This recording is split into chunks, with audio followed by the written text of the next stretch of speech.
ನಮಸ್ತೆ ಆತ್ಮೀಯರೇ, ನಾನು ನಿಮ್ಮ ಪ್ರೀತಿಯ ರಾಮಚಂದ್ರ ಗುರೂಜಿ. ಆತ್ಮೀಯರೇ, ನಾವು ಇದ್ದಷ್ಟು ದಿವಸ ಚೆನ್ನಾಗಿ ಆಯುರಾರೋಗ್ಯದಿಂದ ನೆಮ್ಮದಿಯಿಂದ ಮನಃಶಾಂತಿಯಿಂದ ಬದುಕಬೇಕಾದ್ರೆ ನಾವು ಬೆಳಗ್ಗೆ ಎದ್ದೇಳ್ತೀವಲ್ಲ, ಆ ಬೆಳಗಿನ ಜಾವ ತುಂಬ ನಮ್ಮ ಬದುಕಿನ ಮೇಲೆ ಪ್ರಭಾವ ಬೀರ್ತದೆ. ಅದು ಹೇಗೆ? ಒಂದು, ಬೆಳಗ್ಗೆ 4ರಿಂದ 6 ಸಮಯ ಇದೆಯಲ್ಲ, ಅದು ಬ್ರಾಹ್ಮಿ ಮುಹೂರ್ತದ ಪ್ರಥಮ ಪಾದ. ಆ ಸಮಯದಲ್ಲಿ ನೀವು ಎದ್ದು ಬಿಟ್ಟು ಎಚ್ಚರಗೊಂಡು ನಿಮ್ಮ ಮನಸ್ಸನ್ನು ಒಂದ್ಸಾರಿ ಗಮನಿಸಿ ನೋಡಿ. ಆಲೋಚನೆಗಳ ಸಾಂದ್ರತೆ ತುಂಬ ಕಮ್ಮಿ ಇರ್ತದೆ. ಯಾಕೆಂತಂದರೆ ರಾತ್ರಿ ನಿದ್ರೆ ಆಗಿರ್ತದೆ, ನಿಮ್ಮ ಮೆದುಳಿಗೆ ಸಾಕಷ್ಟು ವಿಶ್ರಾಂತಿ ಸಿಕ್ಕಿರೋದರಿಂದ ನಿಮ್ಮ ಮೆದುಳು ಇನ್ನೂ ಕಾರ್ಯಪ್ರವೃತ್ತಿ ಆಗಿರೋದಿಲ್ಲ, ಇನ್ನೂ ಆಲೋಚನೆಗಳನ್ನು ಉತ್ಪತ್ತಿ ಮಾಡೋದಕ್ಕೆ ತಯಾರಾಗಿರೋದಿಲ್ಲ. ಆ ಸಮಯವನ್ನು ನಾವು ಅಧ್ಯಯನಕ್ಕಾಗಿ ಬಳಸ್ಕೋಬೋದು. ಹಾಗೆ ಬೆಳಗ್ಗೆ ಬೇಗ ಎದ್ದು ಮುಖ್ಯವಾಗಿ ಚೆನ್ನಾಗಿ ನೀರನ್ನು ಕುಡಿದು, ಅಂದರೆ ಉಷಾಪಾನ ಅಂತಾರೆ, ನಮ್ಮ ದೇಹಕ್ಕೆ ಕನಿಷ್ಠ ಒಂದು 3 ಲೀಟ್ರು ನೀರು ಬೇಕಾಗತ್ತೆ ಆ ಟಾಕ್ಸಿನ್ಸ್ ಎಲ್ಲ ಹೊರಗಡೆ ಹೋಗಲಿಕ್ಕೆ. ಫಸ್ಟು ಎದ್ದ ತಕ್ಷಣ ಆ ಪ್ರಾತಃ ವಿಧಿಗಳನ್ನು ಮುಗಿಸಿ ಬರಿ ಹೊಟ್ಟೆಯಲ್ಲಿ ಒಂದು ಅರ್ಧ ಲೀಟ್ರಿಂದ 1 ಲೀಟ್ರ್ವರೆಗೂ ನೀರನ್ನು, ರೂಮ್ ಟೆಂಪ್ರೇಚರ್ ನೀರನ್ನು ಕುಡಿಯೋದು. ಅವಾಗೇನಾಗತ್ತೆ, ನಮ್ಮ ದೇಹ ಶುದ್ಧಿಯಾಗತ್ತೆ. ಮಲಮೂತ್ರ ಸರಿಯಾಗಿ ವಿಸರ್ಜನೆ ಆಗಲಿಲ್ಲ ಅಂದರೆ ಆ ವಿಸರ್ಜನಾಂಗಗಳು ಚೆನ್ನಾಗಿ ಕೆಲಸ ಮಾಡ್ತವೆ. ಇದು ದೇಹಕ್ಕೆ ನೀರನ್ನು ಉಣಿಸುವುದು, ಬೆಳಗ್ಗೆ ಉಷಾಪಾನ ಅಂತಾರೆ ಅದಕ್ಕೆ.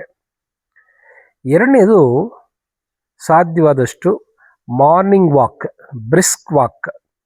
ಅಂದರೆ ಬೆಳಗ್ಗೆ ಎದ್ಬಿಟ್ಟು ಆ ಮಾರ್ನಿಂಗ್ ಕಾಲ್ನಡಿಗೆ ಇದೆಯಲ್ಲ, ಅದು ಹೃದಯಕ್ಕೆ ಮತ್ತು ರಾತ್ರಿ ಪೂರ್ತಿ ಜಡವಾಗಿದ್ದಂಥ ದೇಹದ ಎಲ್ಲ ನರನಾಡಿಗಳನ್ನು, ಎಲ್ಲ ಅಂಗಾಂಗಗಳನ್ನು ಒಂದಷ್ಟು ಜಾಗೃತಗೊಳಿಸ್ತದೆ. ಸೊ ಮಾರ್ನಿಂಗ್ ವಾಕ್ ಎಷ್ಟು ದೂರ ನಡಿಬೇಕು? ಕನಿಷ್ಠ ಒಂದು 20ರಿಂದ 30 ನಿಮಿಷಗಳ ಒಂದು ವಾಕ್ ಮಾಡೋದಿದೆಯಲ್ಲ, ಅದು ಬಹಳ ನಮ್ಮ ಆ ದಿನದ ದಿನಚರಿಗೆ ಮತ್ತು ನಮ್ಮ ಭವಿಷ್ಯದ ಆಯುರಾರೋಗ್ಯಕ್ಕೆ ತುಂಬ ಪ್ರಧಾನ ಪಾತ್ರ ವಹಿಸ್ತದೆ. ಹಾಗೆ ಕಾಲ್ನಡಿಗೆಯಿಂದ ನೀವು ಮಾರ್ನಿಂಗ್ ವಾಕ್ ಮಾಡುವಾಗ ನೀವು ಬೇಕಾದರೆ ಪ್ಯಾರಲಲ್ಲಿ ಜೊತೆಗೆ ಒಂದು ಅದ್ಭುತವಾದ ಮ್ಯೂಸಿಕ್ಕನ್ನು ನೀವು ಕೇಳ್ಬೋದು. ಈಗ ನಾನಾದರೆ MS ಸುಬ್ಬಲಕ್ಷ್ಮಿಯವರ ನಾನು ಸುಪ್ರಭಾತವನ್ನು ಕೇಳಿಕೊಂಡು ಮಾರ್ನಿಂಗ್ ವಾಕ್ ಮಾಡ್ತೇನೆ. ಆ ಮನಸ್ಸಿಗೆ ಒಂಥರ ಒಂದು ಉತ್ತೇಜನ ಕೊಡ್ತದೆ, ಪ್ರಶಾಂತತೆಯನ್ನು ಕೊಡ್ತದೆ, ಒಂದು ಡಿವೈನ್ ಮೋಡ್ಗೆ ಮೈಂಡ್ ಹೋಗ್ತದೆ. ಇದಾದಮೇಲೆ ನೀವು ಕೂತ್ಕೊಂಡು ಸ್ವಲ್ಪ ಹೊತ್ತು ಪ್ರಾಣಾಯಾಮ ಮಾಡಿದ್ರೆ ಆ ಮೆದುಳಿಗೆ ಸರಿಯಾದ ಪ್ರಾಣ ಸಂಚಾರ ಆಗ್ತದೆ. ಮತ್ತು ದೇಹದಲ್ಲಿ ಏನು 72,000 ಪ್ರಾಣನಾಡಿಗಳಿವೆ, ಅವೆಲ್ಲವೂ ಕೂಡ ಸಚೇತನಗೊಳ್ತವೆ, ಪುನಶ್ಚೇತನಗೊಳ್ತವೆ, ಜಾಗೃತಗೊಳ್ತವೆ.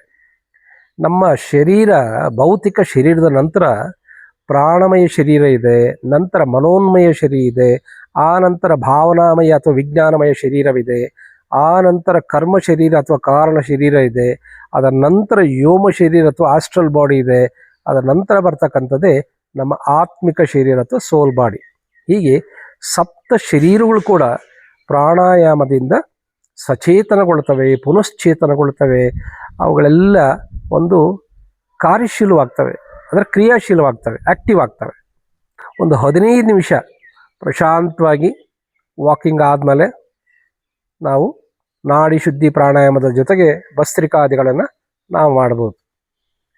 ಮೂರನೆಯ ಕೆಲಸ ಏನು ಅಂತಂದರೆ, ನಾವು ಆ ದಿನದ ಬಗ್ಗೆ ಒಂದಷ್ಟು ಚಿಂತನೆ ಮಾಡ್ತಕ್ಕಂಥದ್ದು. ಅಂದರೆ ಇಡೀ ದಿನವನ್ನು ನಾವು ಹೇಗಿರಬೇಕು, ಆ ಕೆಲಸಗಳೆಲ್ಲ ಹೇಗಾಗಬೇಕು ಅಂತಕ್ಕಂಥ ಒಂದು ಸಕಾರಾತ್ಮಕವಾದ ಒಂದು ಕಲ್ಪನಾತ್ಮಕ ವ್ಯಾಯಾಮವನ್ನು ಮಾಡ್ತಕ್ಕಂಥದ್ದು. ಒಂದು 5 ನಿಮಿಷಗಳ ಕಾಲ ಆ ಇಡೀ ದಿನದ ಮುಖ್ಯ ಕಾರ್ಯಗಳನ್ನು ನಮ್ಮ ಮನಸ್ಸಿನಲ್ಲಿ ಕಲ್ಪಿಸಿಕೊಂಡು, ಹೀಗಾಗ್ತಾ ಇದೆ, ಈ ಕೆಲಸ ಹೀಗಾಗ್ತಾ ಇದೆ, ಫಲಪ್ರದವಾಗಿ ಆಗ್ತಾ ಇದೆ, ಸುಲಲಿತವಾಗಿ ಆಗ್ತಾ ಇದೆ, ಈಸಿ ಮತ್ತು ಎಫರ್ಟ್ಲೆಸ್ಲಿ ಆಗ್ತಾ ಇದೆ. ಈ ಥರ ಒಂದು ಮನಸ್ಸಿನಲ್ಲಿ ಒಂದು ಮೈಂಡ್ ಮೂವಿ ಅಂತ ಹೇಳ್ತೀವಿ ನಾವು. ಮನಸ್ಸಿನಲ್ಲಿ ಚಲನಚಿತ್ರದ ಹಾಗೆ ಆ ದೃಶ್ಯದ ಮುಖ್ಯ ಆವತ್ತಿನ ಮುಖ್ಯ ಘಟನೆಗಳನ್ನು ದೃಶ್ಯೀಕರಿಸ್ಕೊಳ್ತಕ್ಕಂಥದ್ದು. ಸೊ ಇದು ನಮ್ಮ ಆ ದಿನಚರಿಗೆ ಭಾಳ ಹೆಲ್ಪ್ ಆಗತ್ತೆ.